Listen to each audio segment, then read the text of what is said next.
अस्सलाम वालेकुम नाज़रीन, आप यूट्यूब चैनल देख रहे हैं। मैं इमरान खान हूँ। जैसे जैसे 24 नवंबर करीब आ रहा है, चीज़ें तेज़ होती जा रही हैं। दोनों जानिब से तेज़ हो रही हैं, दोनों जानिब से तैयारियां हो रही हैं, दोनों जानिब से मनसूबाबंदी की जा रही है कि चीज़ों को कैसे कंट्रोल करना है। इस वक्त इस्लामाबाद में क्या सिचुएशन है, वहाँ क्या तैयारियां हैं, वो मैं आपको बताता हूँ। लेकिन पहले इमरान खान साहब का एक लेटेस्ट स्टेटमेंट है और ये रोज़ाना की बुनियाद पर इमरान खान साहब एक स्टेप आगे जा रहे हैं। और याद रखिएगा कि इस मरतबा जो कुछ भी पाकिस्तान में हो रहा है, ये बाकी फैक्टर से इंडिपेंडेंट या आज़ाद नहीं है, खासतौर पर बैरूनी फैक्टर्स।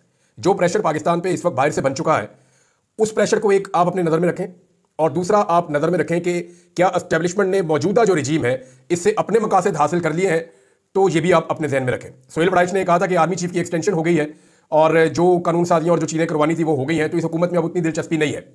लेकिन ये भी एक अलग तरह की थ्योरी है। मेरे ख्याल में अभी बहुत सारे फैक्टर्स और भी होंगे, लेकिन सबसे इंपॉर्टेंट ये है कि जो ओवरसीज पाकिस्तानियों ने पूरी दुनिया से एक प्रेशर पाकिस्तान के ऊपर बिल्ड किया हुआ है, वो एक बड़ी चीज़ है और उस माहौल में चीज़ें आगे बढ़ रही हैं 24 नवंबर की जानिब। आज जब मैं आपसे बात कर रहा हूं तो 18 नवंबर है, एक हफ्ते से कम वक्त बचा है। इस एक हफ्ते में क्या होगा, कितनी तेजी से होगा, इमरान खान साहब का ये स्टेटमेंट सुनिए, फिर आपको आइडिया हो जाएगा। इमरान खान कह रहे हैं कि 24 नवंबर को एहतजाज की फाइनल कॉल सिर्फ पीटीआई के लिए नहीं है, पाकिस्तान भर के अवाम इस रोज अपने हक के लिए बाहर निकले। साबिक वज़ीर-ए-आज़म इमरान खान साहब की हमशीरा आई जेल से बाहर, अलीमा खान साहिबा, और उन्होंने इमरान खान साहब का पैगाम जो है वो सुनाया। उन्होंने कहा कि इमरान खान ने 24 नवंबर को पाकिस्तान भर के अवाम को एहतजाज के लिए बाहर निकलने की दावत दी है। ये एहतजाज सिर्फ पाकिस्तान तहरीक इंसाफ का नहीं है। अलीमा खान के मुताबिक इमरान खान का मौक़िफ़ है कि 8 फरवरी को होने वाले इंतखाबात में अवाम ने पाकिस्तान तहरीक इंसाफ को वोट दिया, लेकिन हमारा मैंडेट चुरा लिया गया और चुरा कर चोरों को ईवान में बिठा दिया गया। ऐसे इक़दामात से कौम को गुलाम बना दिया गया। अब लोगों को अपने और अपने बच्चों के लिए घरों से बाहर निकलना होगा। इमरान खान की हमशीरा ने कहा कि इमरान खान का मौक़िफ़ है कि इस वक्त मुल्क में मीडिया और जुडिशरी को तबाह कर दिया गया। मीडिया की तो गवाही मैं आपको देता हूँ, यानी वो लोग जिनको हम पाकिस्तान का जो संजीदा मीडिया था, जिन लोगों को हम समझते थे कि ये सिर्फ हंसी मजाक के लिए है, इनके साथ टाइम अच्छा पास हो जाता है, उन लोगों को उठाकर मेन जगहों में बिठा दिया गया है। हालांकि मैंने कुछ कार्टून टाइप के लोग पाकिस्तान टेलीविजन के ऊपर देखे थे, जाकर उनको उधर बिठा दिया गया। अजीबोगरीब पाकिस्तान के मीडिया के साथ तो खिलवाड़ कर दिया गया। जो संजीदा लोग हैं वो बेचारे दीवार के साथ लगे हुए हैं, ये अपनी इज्जतें बचा रहे हैं, और जो इंतहाई गैर संजीदा लोग हैं उनको उठाकर पता नहीं कहां से कहां फिट कर दिया है। अब हुआ ये कि इमरान खान साहब ने कहा कि मीडिया का गला घूंटने के लिए वीपीएन पर भी पाबंदी लगा दी गई है। ये सोशल मीडिया भी अब तकरीबन बंद किया जा रहा है, वो ये बता रहे हैं। उन्होंने कहा, इमरान खान ने, कि 24 नवंबर को ओवरसीज पाकिस्तानियों को भी एहतजाज करने का कहा है और अपील की है कि ओवरसीज पाकिस्तानियों को मुल्क का एहसास होना चाहिए। अलीमा खान के मुताबिक इमरान खान ने ओवरसीज पाकिस्तानियों को कहा है कि वो 24 नवंबर को अपने अपने मुल्कों में जहां वो मौजूद हैं वहां निकलकर एहतजाज रिकॉर्ड करवाएं और कहें कि ये जो जुल्म हो रहा है पाकिस्तान में, ये हमारे लिए काबिल कबूल नहीं है। सहाफ़ी ने जब सवाल किया कि परवेज़ इलाही पर्दा स्क्रीन से क्यों गायब है, तो इसके जवाब में अलीमा खान साहबा ने कहा कि मुझे इस हवाले से कुछ मालूम नहीं है। इमरान खान साहब ने 24 नवंबर को इस्लामाबाद में एहतजाज की कॉल दी हुई है और उन्होंने ये कहा हुआ है कि हम अपने मुतालबात की मंजूरी तक वापस नहीं आएंगे। यही चीज़ जो है वो इमरान खान साहब की अहलिया बुशरा बीवी, उन्होंने भी यही चीज़ जो है इसको दोहराया और उन्होंने कहा जी बिल्कुल वापस नहीं आना जब तक कि हमारे मुतालबात नहीं मान लिए जाते। ये था जी इमरान खान साहब का स्टेटमेंट। अब जरा आप देखें कि तैयारियां क्या हो रही हैं। नंबर 1 तो इस्लामाबाद में दफ़ा 144 नाफिज कर दी गई है। दफ़ा 144 को एक हथियार के तौर पे इस रजीम ने इस्तेमाल किया है, यानी कभी पंजाब में लगा देते हैं, कभी किसी शहर में लगा देते हैं। जब भी कहीं पाकिस्तान तहरीक इंसाफ एक कॉर्नर मीटिंग भी रख ले तो फौरी तौर पे दफ़ा 144 लगा दी जाती है। दफ़ा 144 का इतनी दफ़ा कभी इस्तेमाल नहीं हुआ जितनी दफ़ा अब इस्तेमाल कर दिया गया है दफ़ा 144 का इमरान खान के खिलाफ, लेकिन कामयाबी इनको हासिल नहीं हो रही और सबसे ज़्यादा मुकदमात के अंदर इसका जिक्र भी होता है। तो इस्लामाबाद में एक मरतबा फिर दफ़ा 144 नाफिज कर दी गई है और लंबे अरसे के लिए नाफिज की गई है ताकि ये जो एहतजाज का पीरियड है ये निकल जाए। लेकिन इससे फ़र्क पड़ेगा या नहीं, ये तो आपको 24 को पता चल जाएगा। दूसरा ये है कि इस्लामाबाद पुलिस ने कुछ चीज़ों की डिमांड की थी, वो चीज़ें उनके लिए खरीदने का फैसला किया गया और 1-2 रोज़ में वो चीज़ें उनको डिलीवर हो जाएंगी। मीडिया रिपोर्ट्स के मुताबिक इस्लामाबाद पुलिस ने 400 कंटेनर्स मांगे कि जनाब हमें 400 कंटेनर्स दिए जाए ताकि हम इस्लामाबाद की हदूद को अंदर से बंद कर सकें। अब 400 कंटेनर से क्या इस्लामाबाद को ये बंद कर लेंगे और क्या 400 कंटेनर लोगों का रास्ता रोक पाएंगे? कंटेनर से जो रुकावटें लास्ट टाइम लगाई गई थी खैबर पख्तूनख्वा से आने वाले काफिले के सामने, उससे बड़ी रुकावटें माजी में कभी नहीं लगाई गई। पहले ये होता था कि कंटेनर्स को ऐसे खड़ा किया जाता था, जैसे ये स्ट्रेट सड़क जा रही है तो बीच में ऐसे कंटेनर क्रॉस खड़ा कर देते थे। इस मरतबा ये नहीं हुआ, ये सड़क जा रही है तो उन्होंने एक के पीछे दूसरा, तीसरा, चौथा, पांचवा, छठा, तो ये लंबे तकरीबन 100-200 मीटर तक या इससे भी ज्यादा एरिया तक कंटेनर इकट्ठे खड़े कर दिए थे और खड़े भी लाइनों में किए थे, स्ट्रेट लाइनों में, ताकि बीच में कोई मोटरसाइकिल वाला भी ना गुजर सके। तो ये पाकिस्तान में पहली मरतबा इस लेवल की रुकावटें थी, लेकिन लोगों ने उनको भी हटा दिया, वो रुकावटें भी अबूर हो गई। तो अब उसके अलावा क्या कर सकते हैं? उसके अलावा तो अब कोई, यानी इससे कोई नेक्स्ट लेवल का काम मेरे तो दिमाग में नहीं आ रहा। पता नहीं अब रियासत क्या करेगी। बहरहाल 400 कंटेनर मांगे इस्लामाबाद पुलिस ने, 40,000 आंसू गैस के शेल उनको दिए जाएंगे, 50,000 रबड़ की गोलियां उनको दी जाएंगी और 2,000 पैलेट गन्स की खरीदारी भी मीडिया पे रिपोर्ट हो रही है और ये सामान 1-2 दिन में इस्लामाबाद पुलिस को मिल जाएगा। अब सवाल यह है कि ये 40,000 आंसू गैस के शेल क्या किसी दुश्मन से हमारी लड़ाई है? ये तो पाकिस्तानियों को मारने हैं ना। और मारने क्यों है? ये वो लोग हैं जो आ रहे हैं, कह रहे हैं जनाब हमारा मैंडेट चोरी हो गया, हमें वापस दे दें। ये वो लोग हैं जो कह रहे हैं जी झूठे मुकदमा खत्म किए जाएं। ये वो लोग हैं जो कह रहे हैं जी अदलिया की बहाली और आज़ादी होनी चाहिए और आइन के ऊपर हमला नहीं होना चाहिए। अब जब पाकिस्तानी अपने हुकूक के लिए आवाज उठाएंगे तो पुरअमन एहतजाज की गारंटी पाकिस्तान का कॉन्स्टिट्यूशन देता है, आईने पाकिस्तान इसको गारंटी करता है। अब ये आईने पाकिस्तान में अपना लिखा हुआ हक इस्तेमाल करने के लिए जब पाकिस्तान आएंगे तो पाकिस्तानियों के खिलाफ 40,000 आंसू गैस के शेल, 50,000 रबड़ की गोलियां और 2,000 पैलेट गन्स ये अब ले ली गए हैं। जो पहले सामान पड़ा हुआ वो इनके पास अलग है। तो पाकिस्तानियों को मारने के लिए देखें पाकिस्तानियों के टैक्स का पैसा कैसे इस्तेमाल होता है। मैं सिर्फ पाकिस्तानियों को यह बताना चाहता हूं कि आपके ऊपर, और ये कुछ भी नहीं है, ये कुछ भी नहीं है, ये पहले इन्होंने बहुत ताकत इस्तेमाल की है तो क्या कर दिया लोगों का। लोग पहुंच ही जाते हैं, लोग इन चीजों से डरते नहीं है, लोगों का खौफ टूट गया है। ऐसा लगता है लोगों को आंसू गैस भी असर नहीं करती। वो आते हैं और आकर अपनी उस जगह पे पहुंच के दिखाते हैं जहां उन्होंने पहुंचना होता है। बल्कि लोगों से ज्यादा तो पुलिस वालों की हालत बेचारों की खराब हो जाती है, क्योंकि ज्यादातर पुलिस की भर्तियां पुरानी है, सारे 50+ हो गए। अब उन्हें किसी को दमे के मरीज है, कोई किसी चीज का, कोई किसी चीज का, किसी का वेट ज्यादा है, वो नहीं कर पाते, वो नहीं कर पाते, नौजवानों का मुकाबला नहीं कर पाते। पाकिस्तान तरीके इंसाफ की जो सबसे अच्छी बात है, जो सूट करती है पुलिस को, वो ये कि आगे से मारते नहीं है। अगर पाकिस्तान तरीके इंसाफ के लोग भी तरीके लब्बैक के लोगों की तरह या बाकी जमात के लोगों की तरह आगे से डंडे मारे ना, तो ये 5 मिनट का खेल है सारा, जितनी बड़ी तादाद में लोग आते हैं। लेकिन तरीके इंसाफ के लोग पुरअमन रहते हैं। उसके लिए पाकिस्तान तरीके इंसाफ ने एक मौक़िफ़ भी जारी किया हुआ है, वो भी स्टेटमेंट में आपके सामने रख देता हूं, आपको आइडिया हो जाएगा। यहां जनाब स्टेटमेंट है पाकिस्तान तरीके इंसाफ का, और ये शेख वकास अकरम साहब ने जारी किया है। स्टेटमेंट यह है जी, बलूचिस्तान समेत मुल्क भर की तंजीमों के नाम खसूसी पैगाम। अडियाला में नाहक कैद हमारे कायद इमरान खान की कॉल के मुताबिक 24 नवंबर के मुल्क गिर एहतजाज की तैयारियों के लिए सिर्फ 5 दिन बाकी रह गए हैं। हमारे ये एहतजाज हर लिहाज से गैर मामूली और पाकिस्तान तरीके इंसाफ की पुरअमन सियासी जद्दोजहद का एक फैसला कुन मरहला है। इस मुल्क गिर एहतजाज में हमारे ही नहीं बल्कि मुल्क कौम के मुस्तकबिल का इन्हिसार है। चुनाचा इस बाब में हमें रवायत से हटकर बहुत गैर मामूली अंदाज में खुद को तैयार करना है और जेल में नाहक कैद अपने कायद की उम्मीदों पर पूरा उतरना है। मरकज से निचली सतह तक हमारी मरकजी तंजीम, शोबाजात और कारकुनान के लिए लाजिम है कि दीगर तमाम मामलात को एक जानिब रखते हुए एक लम्हे की ताखीर किए बगैर खुद को 24 नवंबर के पुरअमन एहतजाज की तैयारियों के लिए वक्फ करें।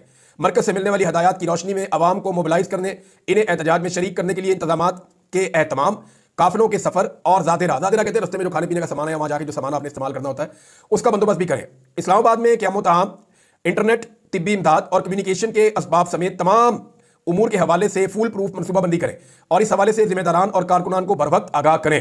हम में से हर वो शख्स जो एहतजाज को कामयाब बनाने के सिवा किसी भी मामले पर तवज्जो और तवानाइयां लगाएगा, वो हमारी मंजिल खोटी करने और हमारी सफ़ों में नागुज़ीर इत्तेहाद और जो इकट्ठ है हमारा, उसके खिलाफ इकदाम करने का कसूरवार तस्वुर किया जाएगा। और ये वो संगीन हमाकत है जिसे हरगिज़ गवारा नहीं किया जाएगा, बल्कि ऐसे अफराद जो इस वक्त नाइतफाकी पैदा कर रहे हैं, उनका कड़ा मुहासबा तंजीम की सतह पर किया जाएगा और उन्हें हिसाब के लिए तारीख के सुपुर्द भी किया जाएगा। कुछ लोग हैं जो आजकल चैंपियन बने हुए हैं, वो बजाय इसके कि पाकिस्तान तरीके इंसाफ को या आम आवाम को मोटिवेट करने के, वो उनको खौफजदा कर रहे हैं। वो अजीबोगरीब किस्म के स्टेटमेंट और मायूसियां फैला रहे हैं कि ये हो जाता तो ये हो जाता, लोग निकलेंगे, लोग नहीं निकलेंगे। बहुत सारे लोग हैं और पब्लिक खुद उनका नाम जानती है, थोड़े दिनों में आपको पता लग जाएगा। और इसके बाद उन्होंने कहा तहरीक और इमरान खान साहब को निजी अहदाफ के लिए दौड़ धूप करने वाले खुद गर्ज अफराद की नहीं। देखा, ये उन्होंने कह दिया कि जो अपनी जात को आगे रख रहे हैं इस वक्त इस तहरीक से भी, वो उनकी गर्ज अपने लिए है, खुद गर्ज लोग हैं वो। उन्होंने कहा तमाम शख्सी और ग्रोही मफादात से बालातर होकर पाकिस्तान की हकीकी आज़ादी के लिए बेलौस अंदाज में अपने सर धड़ की बाजी लगाने का हौसला रखने वाले साथी और कारकुनान दरकार है। हम सब पर लाजिम है कि वक्त की नज़ाकतों और हकीकी आज़ादी की तहरीक के तकाज़ों का मुकम्मल इदराक रखें और पूरी संजीदगी, दयानतदारी और जाफिशानी से तहरीक की बेमिसाल कामयाबी के लिए तमाम वसाइल बरूए कार लाएं और इकट्ठे होकर बड़े काफिलों के साथ निकलें हकीकी आज़ादी के लिए। मामला यह है, पाकिस्तान तहरीक इंसाफ इस बात को जानती है कि उनके अंदर कुछ लोग उनकी सफ़ों में मौजूद हैं जिनको इस वक्त टारगेट करने से हालात पाकिस्तान तहरीक इंसाफ के खराब हो जाएंगे और एक अजीबोगरीब कन्फ्यूजन फैल जाएगी। तो तहरीक इंसाफ इस वक्त गुरेज कर रही है, लेकिन नाम लिए बगैर उन्होंने बता दिया है कि कुछ बंदे मायूसी फैला रहे हैं, कुछ बंदे अपनी जाती तशहीर के लिए या अपनी जात के लिए इस तहरीक को नुकसान पहुंचा रहे हैं। मैं होता तो मैं ये कर देता, मैं होती तो मैं वो कर देती, मुझे मौका मिला तो मुझे ये कर देना चाहिए, लेकिन क्योंकि मुझे मौका नहीं मिल रहा लिहाजा मैंने करना ही नहीं है, या ये होगा नहीं, या इमरान खान की कॉल पे पता नहीं लोग निकलते। इस किस्म की लोग मायूसियां फैला रहे हैं। उसकी बहनें क्यों कर रही हैं, उसकी बीवी क्यों कर रही है? भाई और कौन करेगा? एक बहन अपने भाई के लिए आवाज नहीं उठा सकती, एक बीवी अपने शौहर के लिए आवाज नहीं उठा सकती। ये गैर सियासी है और मैं भी इसके हक में हूं। जिस दिन इमरान खान की बहनें सियासत में आकर बड़े बड़े सियासी फैसले करेंगी, या इमरान खान की बीवी खैबर पख्तूनख्वा की हुकूमत को चलाना शुरू कर दे, या इमरान खान की बीवी जो है वो बड़े बड़े सियासी फैसले करना शुरू कर दे और इमरान खान साहब बाहर हो, तो फिर तो भाई गिला बनता है। अब एक आदमी जेल में है और उसकी इंफॉर्मेशन उसकी बीवी और बहनों के जरिए बाहर आ रही है और वो अपने शौहर को और अपने भाई को छुड़ाने के लिए वो लोग तहरीक चला रही हैं, तो अभी अब वो उनको जस्टिफाई है उनके लिए पोजीशन उतनी ऑकवर्ड नहीं है जितनी मरियम नवाज के लिए है कि नवाज शरीफ की बेटी है तो वज़ीर आला बन गई, जितनी बिलावल के लिए है कि जरदारी का बेटा है तो जो मर्जी बन जाएगा, जितनी और बहुत सारे लोगों के लिए है। पाकिस्तान में पीटीआई के अंदर भी ऐसे लोग मौजूद हैं। परवेज इलाही के बारे में पूछा गया जनाब अलीमा खान साहबा से, और ये बात ठीक है, परवेज इलाही साहब बिल्कुल गायब है, उनके साहबजादे भी पाकिस्तान में नहीं है, और गुजरात में क्या एक्टिविटी हो रही है उसमें परवेज इलाही साहब का क्या किरदार है इस वक्त, इस हवाले से अभी तक कोई इन्फॉर्मेशन नहीं आई। उम्मीद है कि इन्फॉर्मेशन आ जाएगी। एक बड़ा तगड़ा खानदान है सियासत में, तो उन्हें अपनी एक्टिविटीज करनी चाहिए। अच्छा जी, आईजी इस्लामाबाद और खैबर पख्तूनख्वा के आईजी को 10-10 करोड़ के प्लॉट जनाब मिल गए हैं 15-15 लाख में। अंदाजा करें आप, पाकिस्तान जहां पे बेशुमार लोग बेरोजगार हैं, बेकार हैं, वहां पे आईजी पंजाब को और आईजी खैबर पख्तूनख्वा को सिर्फ इसलिए कि वो हमारी बात माने। अब देख रहे हैं ये क्यों ना बात माने एस्टेब्लिशमेंट की, ये क्यों ना बात माने हुकूमत की। भाई 10-10 करोड़ के प्लॉट है 15-15 लाख में दे दिए, 10 करोड़ का प्लॉट 15 लाख में दे दिया, और क्या चाहिए उनको। सीसीपीओ लाहौर को दिया जी 3 करोड़ का प्लॉट मुबैना तौर पर 5 लाख में, और भी अफसरान है जिनकी मौजें लगी हुई हैं। अब जब इस तरह की मौजें लगेंगी अफसरान की, तो वो अफसरान क्या चाहेंगे कि वो हुकूमत की बात ना माने, वो तो कहेंगे जो मर्जी करवा लें आप हमसे, अब पूरी कीमत दे के प्लॉट लेना जिसने लेना है। तो यहां तो पाकिस्तान में जो है आवे का आवा बिगड़ा हुआ है, मौजें लगी हुई है सबके सबकी। बुशरा बीबी को जनाब तोशाखाना 2 में 21 नवंबर को पेश होने के लिए मौका दिया गया। उन्हें कहा गया कि अगर वो पेश ना हुई तो उनकी जमानत खारिज कर दी जाएगी। अब आप सारे ये जानते हैं कि अगर वो आ जाती हैं तो मुमकिन है उनको गिरफ्तार कर लिया जाए, ताकि एक 24 तारीख से पहले कम से कम बुशरा बीबी तो काबू आ जाए। दूसरा एक और चीज़ भी, पाकिस्तान तहरीक इंसाफ के चंद लोगों ने मेरे साथ रब्ता किया और उन्होंने मुझे बताया कि कल ये बात हुई थी, बल्कि ये खबर जो है वो कुछ जर्नलिस्ट ने उन्होंने रिपोर्ट की थी। मुझे हैरत हो रही थी, मुझे लगता था ये हो नहीं सकता, लेकिन जब मुझे पाकिस्तान तहरीक इंसाफ के लोगों ने रब्ता किया और उन्होंने कंफर्म किया कि इस्लामपुरा में ये वो जगह है जहाँ पे यास्मीन राशिद साहबा का हल्का है, जिसे नवाज शरीफ ने छीना है। अब यहाँ पे आपको याद होगा कि नवाज शरीफ इलेक्शन से पहले एक दफ़ा गए थे यहाँ कंपेन करने के लिए गाड़ियों का काफिला लेकर, तो उनके लिए लोग निकले नहीं, किसी ने उनका इस्तकबाल नहीं किया, बल्कि उल्टा ये हुआ कि इस इलाके के बच्चों ने निकलकर नवाज शरीफ के खिलाफ नारे लगा दिए थे। और वो जो नारे इलाके के बच्चों ने निकलकर नवाज शरीफ के खिलाफ लगाए थे, लाहौर के जो सहाफ़ी हैं उन्होंने इसको रिपोर्ट कर दिया था, जिसके बाद उन सहाफ़ियों के ऊपर जो है बड़ी सख्ती भी की गई थी। सहाफ़ियों ने बता दिया जनाब बच्चे तो मियां साहब का मजाक उड़ा रहे थे। अब जनाब यहाँ पे इसी हल्के के अंदर नाबालिग बच्चे जो हैं, छोटे बच्चे हैं, शयान हैं, मुबीन हैं, दीगर बच्चे थे, ये इमरान खान के स्टीकर चिपका रहे थे 24 नवंबर की काल के हवाले से। पाकिस्तान एक जमहूरी मुल्क है, आज़ादी है, यहाँ पे पुरअमन एहतजाज के लिए वो स्टीकर लगा रहे थे। अब ये तो कोई गैर कानूनी या गैर आईनी काम नहीं है। तो जनाब उन बच्चों को पुलिस ने गिरफ्तार कर लिया रात को, और ये छोटे बच्चे हैं नाबालिग, 11 साल 10 साल 12 साल की उम्र है इनकी। इन बच्चों को जनाब पुलिस उठाकर देगी, थाना इस्लामपुरा में इनको बंद कर दिया और सुबह जाके इनको अदालत में पेश कर दिया हथकड़ियां लगाकर। अंदाजा करें, ये सिर्फ खौफ को जाहिर करता है। इस निजाम का खौफ जो है वो नजर आ रहा है कि इनकी कांपे टांग रही हैं, थर थर कांप रही हैं। प्रॉब्लम ये है कि इन्हें लगता है कि सब कुछ इनके हाथ से निकल गया, बच्चे भी पकड़ लो। अब वो जो बच्चे गिरफ्तार किए गए वो सुबह जज साहब की अदालत में पेश हुए तो बाइज्जत बरी हो गए, बाइज्जत बरी होकर वापस आए, उन्होंने फिर स्टीकर पकड़े और वो अपने काम पे दोबारा लग जाएंगे। तो ये निजाम कैसे फिर चलेगा, ये मामला फिर कैसे आगे बढ़ेगा। यानी इस किस्म की ज्यादती इस मुल्क के अंदर की जा रही है कि बच्चों को गिरफ्तार किया जा रहा है। ये पहली दफा हो रहा है। खवातीन को अगवा कर देते हैं, खवातीन को गिरफ्तार कर देते हैं, बच्चों को अगवा कर देते हैं, बच्चों को गिरफ्तार कर देते हैं, बच्चों को टॉर्चर करते हैं। ये इंतहाई बदकिस्मती है। इस लेवल तक पाकिस्तान पहले कभी नहीं गिरा था जिस लेवल तक पाकिस्तान अब गिर रहा है बदकिस्मती से। इमरान खान साहब के मुकदमा की तफसीलात सामने आई है नाज़रीन। 62 मुकदमा उनके ऊपर इस्लामाबाद में दर्ज है, पुलिस बता रही है, और लाहौर के अगर आप मिलाएं और बाकी सारे मुकदमा मिलाएं तो 125 मुकदमा इमरान खान के खिलाफ है। अब ये इस किस्म के भोंडे मुकदमात हैं जिनकी बुनियाद पे अक़वाम मुत्तहिदा में, अमेरिका में, यूरोप में, पूरी दुनिया में पाकिस्तान का मजाक बनता है कि भाई एक आदमी जिसको सारी दुनिया जानती है, एक आदमी जिसके ऊपर आज से 2 साल पहले एक भी मुकदमा नहीं था, एक आदमी जिसका सारा रिकॉर्ड पूरी दुनिया जानती है, सबको पता है कि वो रूल ऑफ लॉ में बिलीव करता है, वो आदमी जो पाकिस्तान का वज़ीर आज़म रहा, वो आदमी जो अक़वाम मुत्तहिदा में अमन के लिए बात करता रहा, इस्लामोफोबिया के हवाले से लोगों को आगाह करता रहा, उस आदमी के ऊपर एकदम जब उसकी हुकूमत गिरी तो जनाब 150 के करीब बल्कि 200 मुकदमा पहले हो गए थे, अभी 100 तो ये सामने आ गए। 125 मुकदमात हैं। ये मजाक नहीं बनेगा तो और क्या होगा। ये पाकिस्तान का मजाक उड़वा रहे हैं, कभी फतवा दिलवा के, कभी कुछ और करके। उधर जो फतवा दिया है ना उलमा ने, वो जनाब अब अपने फतवे से पीछे हट रहे हैं। वो ये कह रहे हैं नहीं हमारा कहने का मकसद ये नहीं था, हमारा कहने का मकसद था कि जायज़ तनकीद अगर करें वीपीएन लगा के तो वो ठीक है, रजिस्टर करा लें, जायज़ तनकीद करें। यार आपका मौलवी साहब क्या ताल्लुक है तनकीद से? लोग जायज़ करें नाजायज़ करें, आपको क्या, आपका क्या ताल्लुक है तनकीद के साथ? आप जनाब मतलब की बात करें, एक आदमी के नजदीक वो जायज़ है, एक आदमी के नजदीक वो नाजायज़ है, आप बीच में तू कौन मैं खामखा, ना 3 में ना 13 में, आपने आगे बीच में फतवा ठोक दिया। यानी आपने इस्लाम का मजाक उड़ा दिया। अब वहां पे जो सेनेट की कायमा कमेटी है इंफॉर्मेशन टेक्नोलॉजी की, वो बैठे, उन्होंने भी बैठ के कहा, उन्होंने कहा जी ये क्या किया है इन्होंने, और उन्होंने तनकीद की है इस्लामी नजरियाती कौंसिल के फतवे के ऊपर। और वो ये बता रहे हैं कि 25 लाख फ्री लॉन्सिंग कर रहे हैं लोग, 25 लाख से ज्यादा पाकिस्तान में, उनमें 10 लाख से ज्यादा जो है वो वीपीएन को डायरेक्टली इस्तेमाल करते हैं, बाकी लोग भी इस्तेमाल करते हैं। और ये इस्लामी नजरियाती कौंसिल कह रही है जी वो गंदी साइडें देखते हैं जी वीपीएन के ऊपर। और भाई वीपीएन के ऊपर आपको पता क्या चलता है, कैसे चलता है कि वो क्या देख रहे हैं? वीपीएन जब लग जाता है तो वो तो ट्रैफिक चली जाती है किसी और मुल्क में, तो आपको उस मुल्क में उस ट्रैफिक के ऊपर चल क्या रहा है, लोग देख क्या रहे हैं, आपने ये सर्वे कैसे कर दिया, ये आपने कैसे इज्यूम कर दिया? बुनियादी नॉलेज का फुकदान है, चीजों का पता नहीं है, बस जो इनको कहा जाता है ये वो कर देते हैं। अब गलत फतवा देके फंस गए हैं सारे जो उलमा इकराम है, जो बेहतर उलमा इकराम है, जिन्होंने हुकूमत से इस वक्त कुछ लिया नहीं हुआ, जिनकी दिहाड़ियां नहीं लग रही, वो साफ कह रहे हैं जनाब ये आपने ज्यादती की है, इस फतवे को आपको वापस लेना चाहिए। इमरान खान साहब और उनके साथी एक और इस्लामाबाद में मुकदमे में बाइज्जत बरी हो गए। बड़ा ही भोंडा सा मुकदमा था, अदालत ने उड़ा के साइड में फेंका है। सदाकत अब्बासी, वासिक कयूम और उमर तनवीर भट्ट के हवाले से जो है वो सरकार ने, जो प्रोसिक्यूशन है उसने अपना बयान वापस ले लिया। उन्होंने कहा जी ये तो वादा माफ गवाह बन रहे थे, अब नहीं बन रहे, ये तो हमारे हक में बयान दे रहे थे, अब नहीं दे रहे। तो हालात बदल गए जी। 9 मई के हवाले से पहले इनको गवाह बनाया हुआ था, अब वो कह रहे जी अब इनको फारग कर रहे हैं, इनके नाम निकाल दिए जाए क्योंकि ये अब गवाही नहीं दे रहे।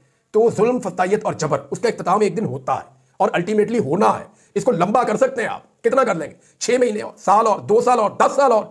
आपको एक दिन हार माननी पड़ेगी। एक दिन ये जुल्म और जबर खत्म हो जाएगा, या लोग कर देंगे या आप खुद हार जाएंगे। अब तक के लिए इतने, अपना ख्याल रखिएगा, अपने चैनल का भी। अल्लाह हाफ़िज़।